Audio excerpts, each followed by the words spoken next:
Ladies and gentlemen, welcome to another in this series of webinars from the Royal Society for Asian Affairs. Today, we're returning to Afghanistan and our speaker is Sir Nicholas Kay. Nick is a serving UK diplomat and is speaking today in a personal capacity. He has longer and broader experience of Afghanistan than probably any current UK official, having served there on 3 occasions. He was the UK Regional Coordinator for Southern Afghanistan and head of the Provincial Reconstruction Team for Helmand Province from 2006 to 2007. He returned as ambassador to Kabul from 2017 to 2018, and in 2019 to 20, he was the NATO Senior Civilian Representative to Afghanistan, a role which involved him intimately in the US-brokered peace talks with the Taliban. Between his involvements with Afghanistan, Sir Nicholas was ambassador to the Democratic Republic of the Congo in 2007 to 10 and ambassador to Sudan in 2010 to 12. In 2012-13, he became Africa Director in the UK Foreign and Commonwealth Office, following which he was the UN Secretary General's Special Representative for Somalia and head of the UN Assistance Mission in Somalia in 2013 to 16. He was then the UK Special Envoy for the Horn of Africa in 2016 to 17. And with that, I'd like to hand over to Nick. Welcome to this RSAA webinar. And I'd like, in passing, also to say a special welcome to a number of members of the UK Afghanistan Society who are joining us today. Thank you. Nick. Well, thank you very much, Michael. Good afternoon, morning or evening, wherever you are. And I hope you and your families and colleagues are all well and getting through this most extraordinary time. When I accepted Michael's kind invitation to give this talk, I was not at all surprised he had quickly adapted the RSAA to cope with COVID. In the years I have known Michael, he's always been one of the UK's most innovative and some would say even iconoclastic diplomats. Change, of course, can be good. And I believe more people than ever now have a chance to join RSAA events. So fingers crossed the technology continues to work. And Michael is very kindly showing PowerPoint presentation slides for me. Let's hope it all synchronizes. I'm sure it will. It's an honor really to talk to you all today, and also a challenge. You are a formidable audience, diverse, deeply steeped in Asian affairs, and either embarked upon brilliant careers or endowed with the wisdom of age. I am just a jobbing diplomat, a generalist who has spent a bit of time working in some quite fragile and conflict-affected states. I am not an expert, neither on Afghanistan, nor Asia, nor indeed peace processes. Many of you will know the subject of Afghanistan far better than me, and obviously David Loyne does, and it's a pleasure to see and hear you again, David, and thank you for agreeing to moderate me. I also believe Francis Vendrell may be online, and I look forward to his contribution and to that of many others when we get to the discussion. I think possibly we have Lise Doucette even, and Elizabeth Winter, lots of real experts and friends. So you'll forgive me if inevitably my comments today have a slight security flavor. I left Afghanistan and NATO exactly a month ago today. So in some ways, the RSAA is offering me a talking therapy as I re-enter a non-military and more peaceful world. Let me just say, I wish we could have been doing this seminar face-to-face in Kabul. Not only would it enhance the interaction, but vitally, it would dispel, I think, any misperceptions some may have of Afghanistan. I have had the good fortune to be coming in and out of Afghanistan since 1976. Yes, 3 years before the Soviet invasion. Each time I come, things are different, or at least my impressions are different. For those of you who've worked there, you will also have your own strong impressions. You will, I am sure, remember the dramatic landscapes seen from the air, the soaring, barren mountains, terrifying in their beauty, the verdant green of narrow cultivated valleys, vast deserts, a really varied, awe-inspiring land. First impressions, of course, are important. My last arrival after a period of absence was in August 2017. It was 11 years since I'd been to Kabul. Let me share those first impressions. I flew over Kabul on arrival and I could see a city transformed. Wide boulevards in good condition, new buildings, offices and residences sprouting up. Looking closely, school children walking the streets. In short, a normal, bustling South Asian city. Central Asian, South Asian, question. After a few days, my impression of transformation strengthened.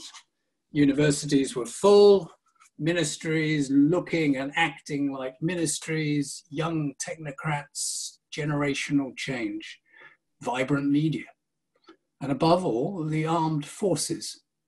Okay, they are still a work in progress, but compared to 2006, when the Afghan National Police were frankly a liability and the Afghan National Army incredibly rudimentary, today Afghanistan has some of the best trained and equipped commandos and special forces in the region, and an air force that now conducts the vast majority of air operations independently. In 2006, there was not even a plan for an Afghan Air Force. Now, do not worry. I am not a consumer of Afghanistan's Class A drugs. I'm not at all saying that everything is fine. Security is worse than 11 years ago. Absolute poverty has also increased in recent years. Corruption remains an enormous blight. Governance and the rule of law are at best weak. But I do not believe and do not want you to think that there have been no achievements in the last 18 years, nor to have the impression that somehow the conflict and insecurity has led to scenes of mass destruction and desolation. Anyway, enough of my personal anecdotes. I've been asked to talk to you today about three things, and let me stress again that I'm speaking entirely personal capacity, and what I say doesn't represent the views of either NATO or Her Majesty's government. Three areas I'll cover are on the slide. What's been happening, a recent history of Afghanistan, what is happening on the political and security front, and within an international context, and most difficult of all, what's going to happen. As I cover these three things, I want particularly to focus on not just the what, but the why, and also the so what. Why does it matter, and what does it mean for the prospects for peace? The last, I think, is particularly pertinent. Afghanistan is at most a low to medium priority for most NATO allies now. Media coverage of it is rare. Indeed, in the UK, I expect most people would be surprised to know there are still British forces in Afghanistan. The perception, I believe, is that the war there is over, and put bluntly, we lost. I've even heard military colleagues within the UK military who were unaware that they had UK forces still there. Domestic perceptions matter. Above all, political considerations in the United States are likely to determine Afghanistan's near future. But before we get to the future, the first question is, what has been happening? Bear with me if we look back at what we can learn from history. Now, I'm not a historian, but I think there are traits throughout Afghanistan's history that help us understand better what is happening there today and what might happen. Much of what I say here is influenced by an excellent presentation delivered by Dr. Rob Johnson of Oxford University in 2017 in Kabul for NATO's Resolute Support Mission. The first quote from Dr. Johnson: "Afghanistan is a land of people, not place. That is not to say that geography is not important, it is, but Afghans prefer to define themselves by the diverse people who live there, not by the map and borders with which the West is familiar." Why is this important? Because it lies at the heart of one of the continuing fault lines in the sub-region, the division of the Pashtun population along what is known, if you are Afghan, as the Durand Line, after the British official who drew it in 1893. And if you are Pakistani, you know it as the border between Afghanistan and Pakistan. The sentiment of Pashtunistan remains and is instrumentalized by politicians both sides of the line. Secondly, as you see on the slide, Afghanistan, by an accident of geography, has for 200 years been the scene of intense geopolitical competition. This has had little to do with anything inherent to Afghanistan, not a struggle for control of natural resources or vital trade routes, but a combination of being in the wrong place at the wrong time. In the 19th century, Britain feared Russia and France, spreading its power and influence into Britain's Indian Empire. So Britain exerted influence in Afghanistan to ensure Russia's access to India was thwarted. And then in the 20th century, the geostrategic competition was between, as we know, the US and Soviet Union. Even preceding the Soviet invasion in 1979, the two Cold War powers competed vigorously for influence in Afghanistan. Classic example most of us may recall is Highway 1, which goes from Kabul to Herat via Kandahar. Half of it was built by the Soviets and half by the US. That's not the left side and the right side, that's half between Kabul and Kandahar and Herat. The Cold War, of course, became hot, or nearly hot, in Afghanistan. As aided by the US, the Mujahideen fought the Soviets. In the 21st century, this competition has continued and become more complex. What I would say two-dimensional chess has given way to three-dimensional chess. The elements are familiar to us all: Indian versus Pakistan rivalry, Iran versus Saudi/UAE, US versus Iran, US and NATO versus Russia, China, something of an unattached molecule maybe, Islam versus itself. You have Taliban tradition, Wahhabi tradition, Shia, narcotics, ISIS in the form of ISIS Khorasan province. So a huge complexity. Thirdly, and excuse me if this sounds too much of a condescending generalization, but for 200 years, Afghans have lived a dependency paradox. Varied ethnically and religiously, but strongly identifying as one nation, Afghans are a fiercely independent-minded people, while at the same time, Afghanistan as a state is deeply dependent on foreign powers. At no stage in the last 200 years has Afghanistan been self-sufficient economically. From the 19th century rulers, depending on subventions and subsidies from the British, through the 20th century dependence on Soviet or US development assistance, right to today, when 75% of government expenditure is paid by foreign donors, Afghanistan has never been an economically viable modern state. Fierce independence and national pride collide against the reality of economics. So to summarize, a nation that defines itself by its people rather than lines on a map, a scene of intense and continuing competition by foreign powers, and a modern state that has never been able to pay its own way. And above all, in the 21st century, complexity and volatility. I would highlight two results of this complexity that matter to us: innovation and confusion. The attacks on 11th September 2001 were perhaps the most potent and abhorrent example of innovation. From their bases and homes in Afghanistan, Osama bin Laden and Al-Qaeda either planned the attacks in detail or inspired and funded them. This novel and highly contentious action led in turn to massively innovative and contentious allied and coalition responses.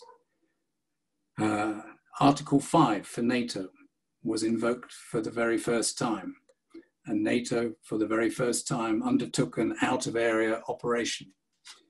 This innovation also led to what persists today: a duality in international response that sometimes confuses people. Two military missions operating alongside each other and commanded by the same general. Resolute Support and Operation Freedom Sentinel today, and previously Operation Enduring Freedom and the International Security and Assistance Force, ISAF. I would posit too that the complexity has also led to confusion at a strategic level about what exactly the international mission is in Afghanistan. Wrongly, this is often described as a failing of stratcoms, but it goes deeper than just poor communications. So over the last nearly 2 decades, there has been confusion about the purpose of the mission.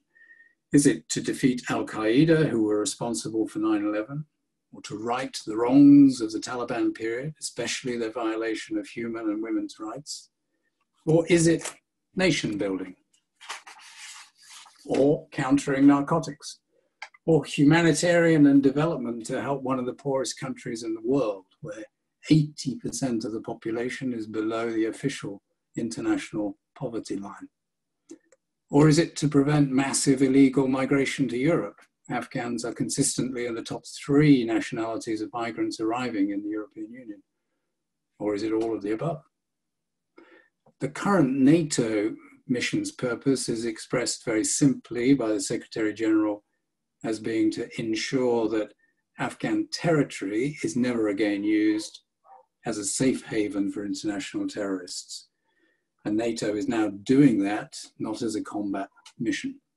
Combat mission of ISAF ended in 2014. Since then, Resolute Support is a training, advice, and assistance mission focused on ensuring that the Afghan security forces are capable enough to secure Afghanistan against threats, and funded at least until 2024 by the US, NATO, and partners.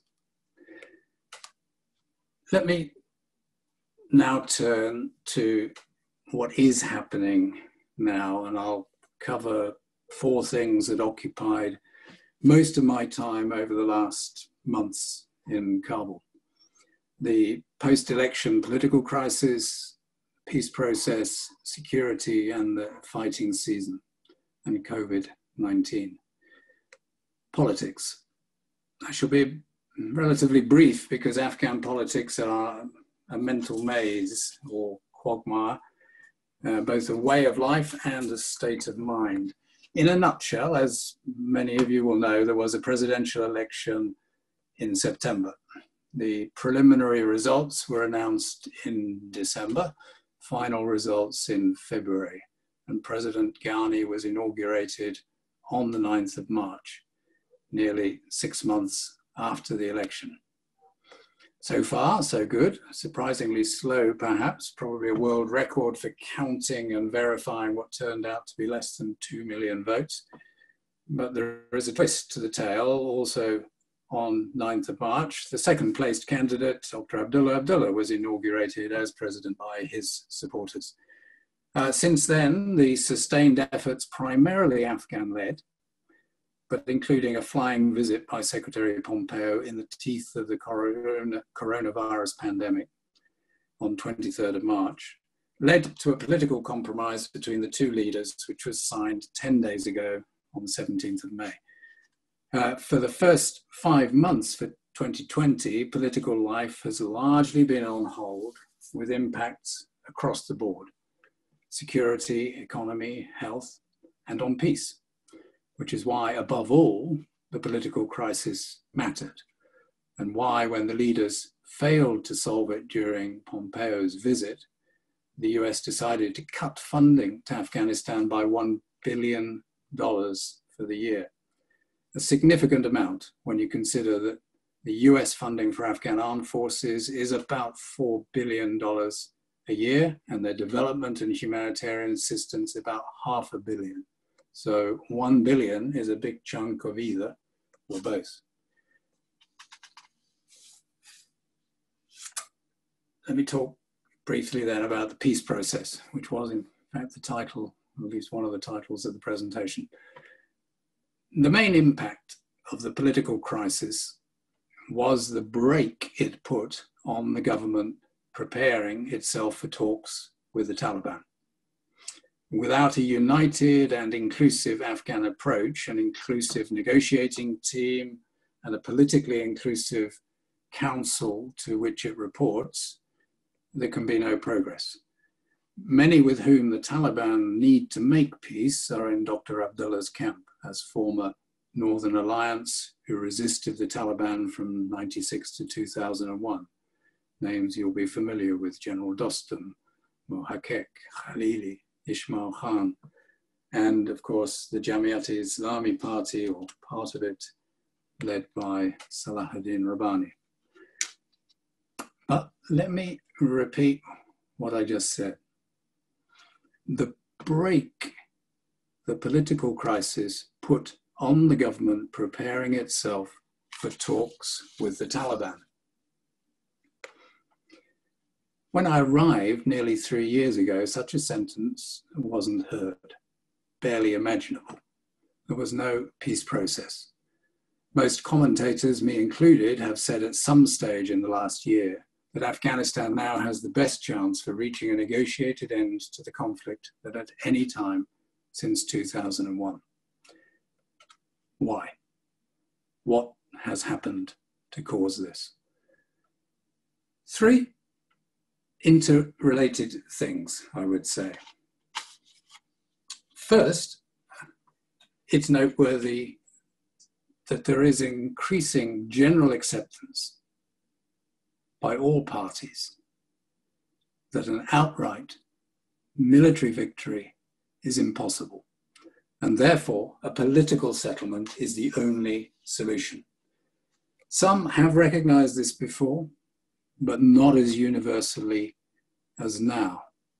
I can certainly remember in 2006, 2007, the intent of the coalition was to fight to victory.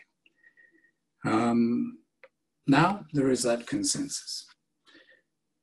Second, and most significant, is President Trump's South Asia strategy announced in August 2017. 4 key elements in this strategy. First, the decision to apply maximum pressure on Pakistan to cooperate in influencing the Taliban positively. Secondly, increased military pressure on the Taliban in Afghanistan by increasing troops on the ground and massively increasing the air campaign against the Taliban. Thirdly, a groundbreaking, absolutely essentially groundbreaking decision to start US Taliban negotiations without the previous insistence that the Taliban must first enter negotiations with the Afghan government, and being prepared to put on the table for those negotiations the withdrawal of US forces. Fourthly, and importantly, a strong signal that President Trump was still committed to ending the endless war and bringing US troops home, therefore putting the government in Kabul on notice that they could not afford to drag their feet or undermine US-Taliban negotiations. And then the third thing that has brought us to this peace process possibility now is an emerging regional consensus that peace in Afghanistan is in everyone's best interests, including in Pakistan, Iran, India, Russia, and China. It's not a universal, rosy picture of concord and harmony, but potentially sufficient, and one which the US is assiduously cultivating through the very careful, relentless, and impressive diplomacy of Ambassador Zalmay Khalilzad. So, as of today, we can say the process has passed two milestones. Important milestones, but only two. And this is, as many would say, more like a marathon, so 26 miles. The two milestones are the US-Taliban face-to-face talks lasting over a year with multiple rounds hosted in Doha and led on the US side by Ambassador Khalilzad. The fact of them happening was in itself a milestone. Then on 29th of February this year, the second milestone was the signing of a US-Taliban agreement in the presence of Secretary Pompeo. Hugely significant. This set out several more milestones that need to be reached. I'll summarize some of those. There's a need for an agreement, or for prisoner releases in the 29th of February agreement. The US committed to work and to facilitate the release of 5,000 Taliban prisoners from the government side, and the government would release 1,000, the Taliban would release 1,000 government prisoners. Second was a reduction in certain types of violence by both sides. I can go into that later. Third was ending funding, training and support for Al-Qaeda by the Taliban. Then we had the start of direct intra-Afghan negotiations, including the government of Afghanistan as the next milestone.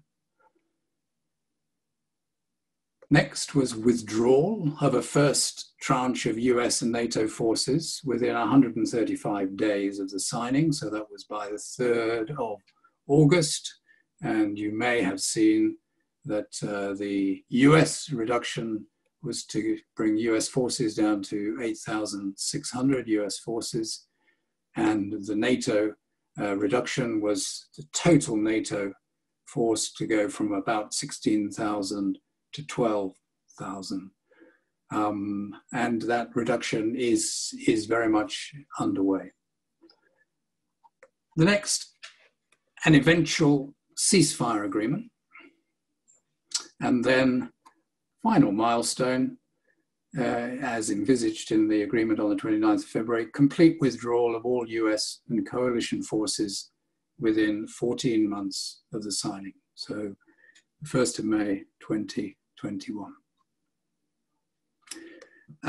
There has been some progress on, I would say, the first 5 of those, but none has been completely fulfilled, and we can discuss that later. But for now, I would say that we need to approach all this with a degree of realism. This peace process, though the best opportunity since 2001, will take time. More time than is possibly available. There are tensions between timelines. The military withdrawal timelines require decisions and actions well before we shall know politically whether the conditions of the agreement are being sufficiently met. Withdrawal is also conditions-based, as the US and NATO have stressed many times. Secretary Esper has said the timetable is aspirational, depending on the conditions being met. But it is far from clear to me if the Taliban understand, or potentially more importantly, if the Taliban believe that. They may believe they can wait out the US and allies. Even if it is conditions-based, the conditions are not completely clear or agreed. Are they the conditions in the US Taliban deal, primarily relating to Taliban severing its connections and support with Al-Qaeda? Or are they the conditions NATO has in its plan, building the capability of the ANDSF and or the reduction in the threat? And nor is it clear who will assess whether the conditions have been met.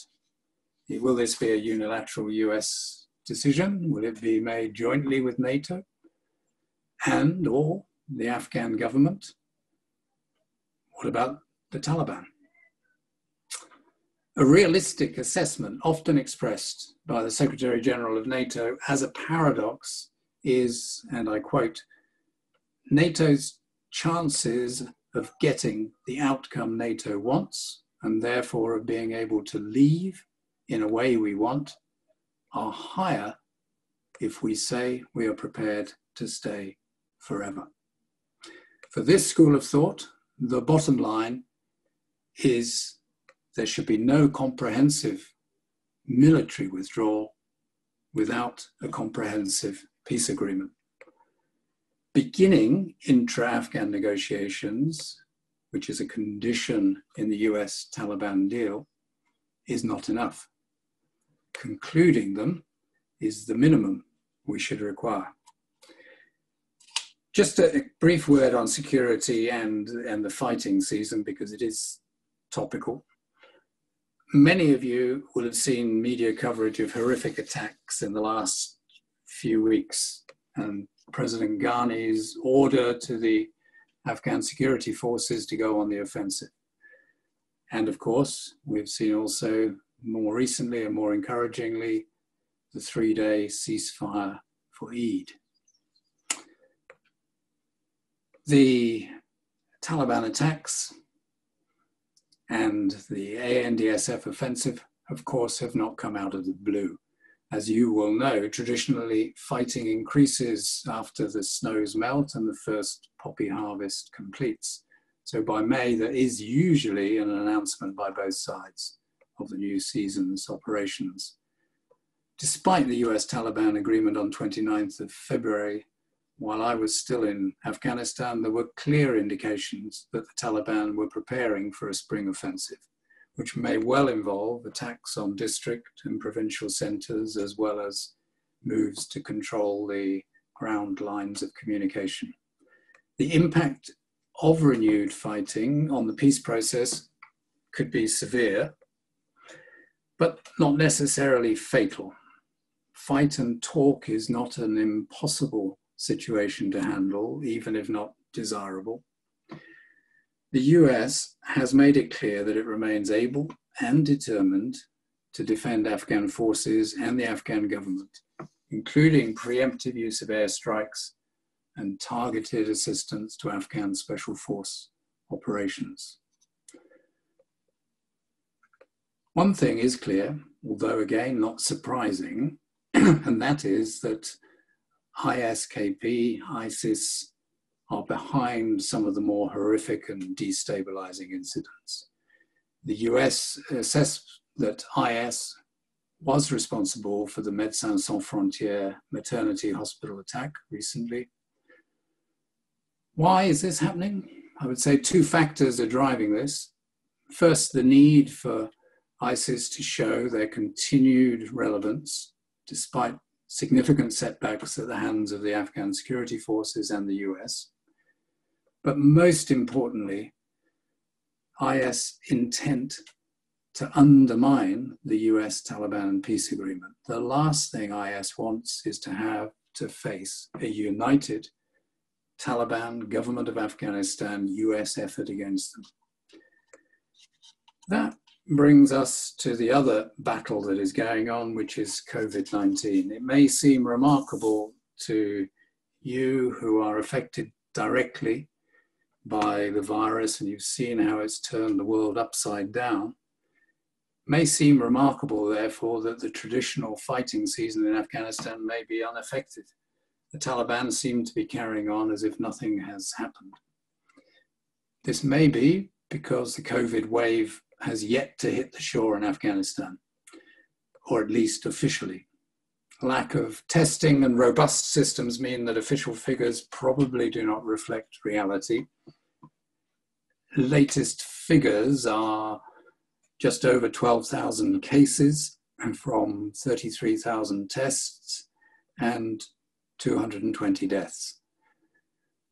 Most modeling I saw before I left, done by internationals, suggests that anywhere between 700,000 and 1.5 million Afghans may die in the coming months. The government's own figure, shared with international partners but not publicly, was for a death toll between 300 and 600,000. If true, whichever figure you take is such a massive number that the impacts are difficult to predict. Will it stop the fighting? Will it impede the peace process? Will it help force a settlement to the political crisis? As time goes by, it does seem possible that these predictions will prove wrong.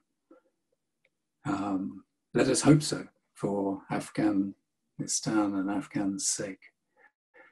The COVID wild card makes it very difficult to do justice to the third question and final question I was set. What is going to happen? Having worked in NATO until recently, I would say that if you are a military planner, you are either in nirvana or in a nervous breakdown.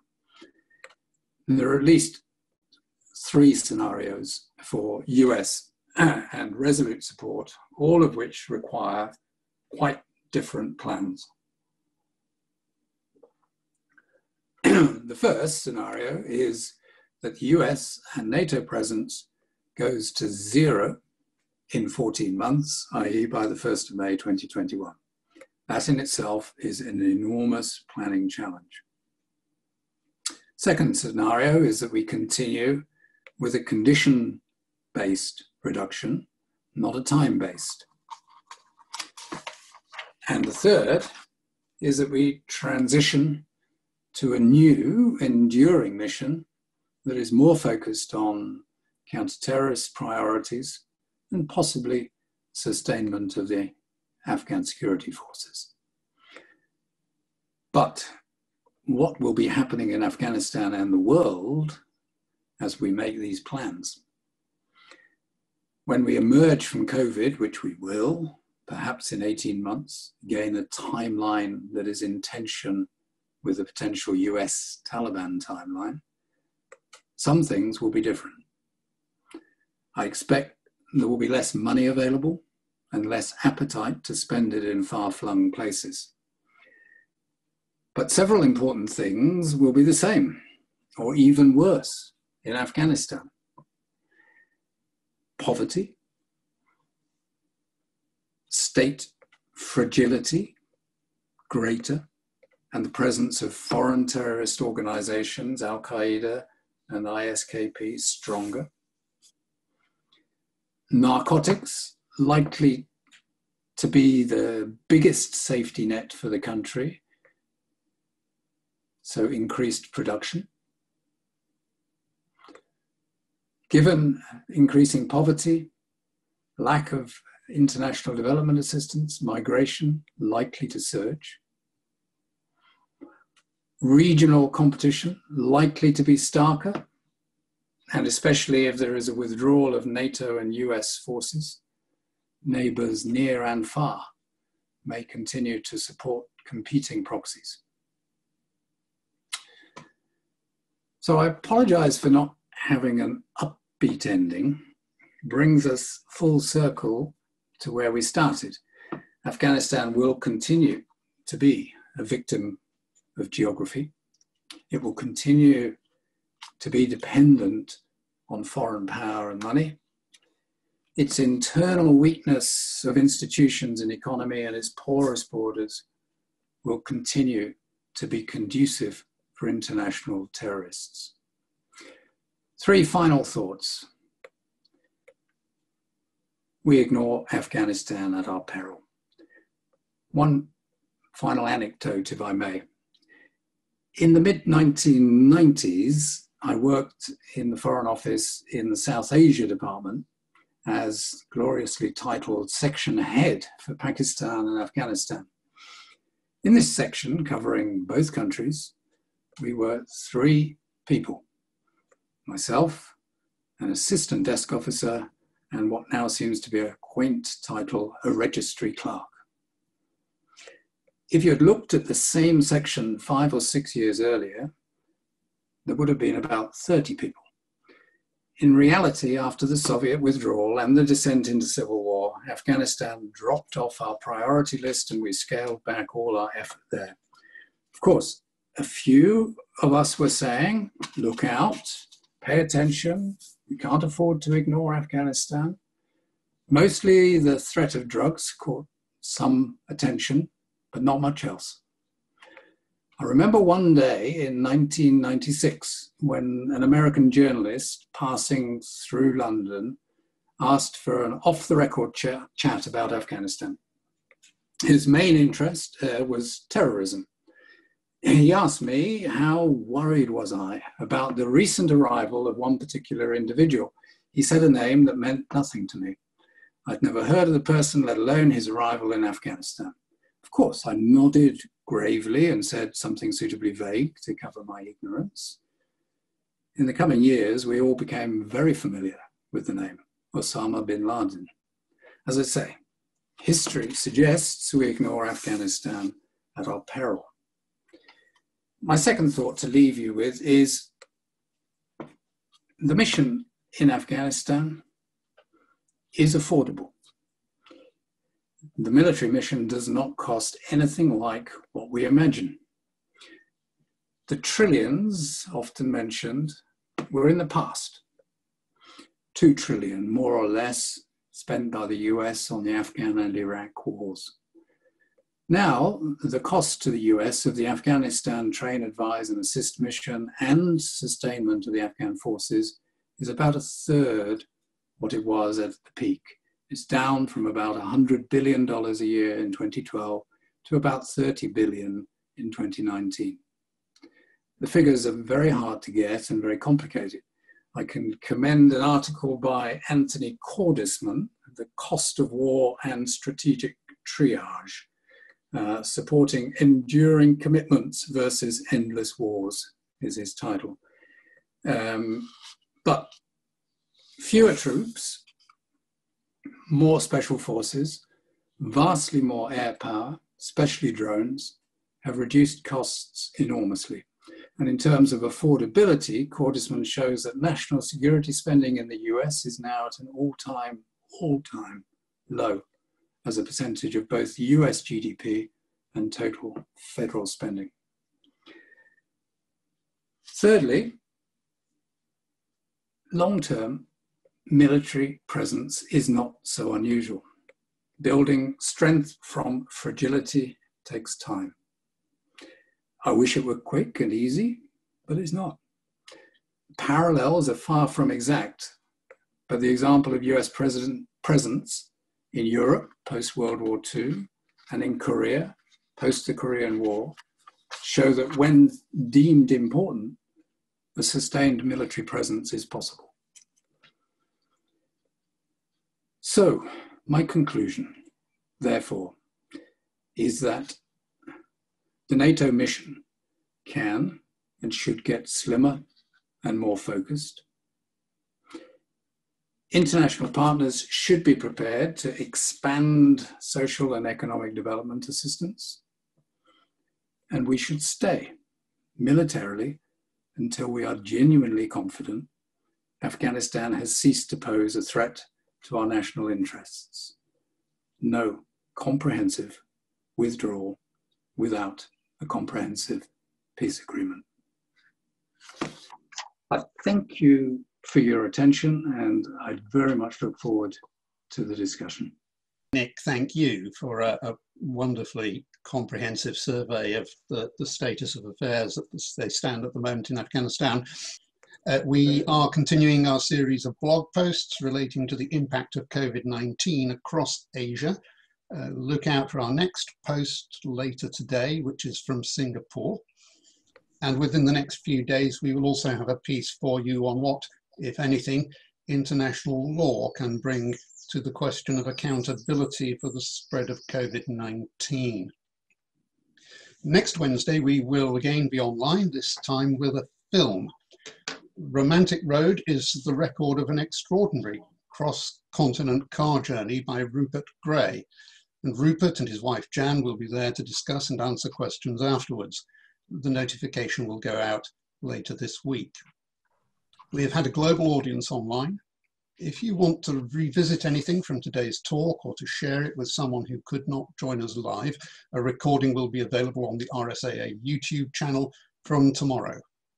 With that, thank you very much indeed for joining us today. It's time for us to go, but I hope that we will see you again next week. Thank you. And if anybody wants to reach me, Nicholas K111, Twitter, direct message. Very happy to continue the conversation if anyone wants to. Brilliant. Thank you very much. Thank you. Right.